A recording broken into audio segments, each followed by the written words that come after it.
Vince collects red rocks. He separates them into 3 baskets. How many red rocks does he have in all? What do we know? Vince has 3 baskets of rocks. How many rocks are in each basket? There are 5 rocks in one basket, 4 in another, and 6 in the last basket.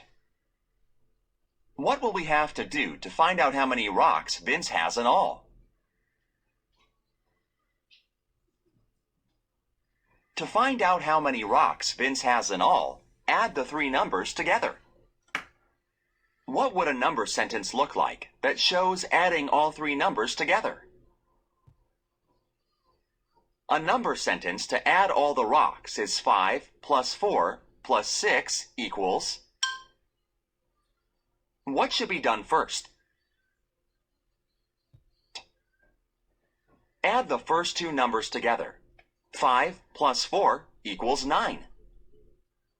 Then add the next number. 9 plus 6 equals 15. Is there another way to add up all the numbers?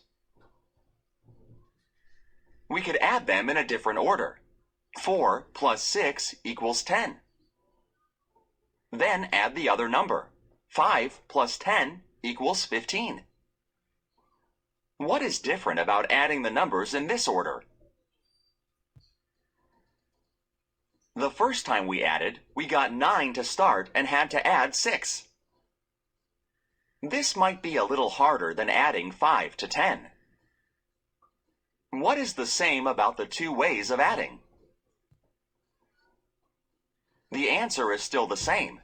There are 15 rocks no matter how you add them. We can group the numbers either way. The sum is the same.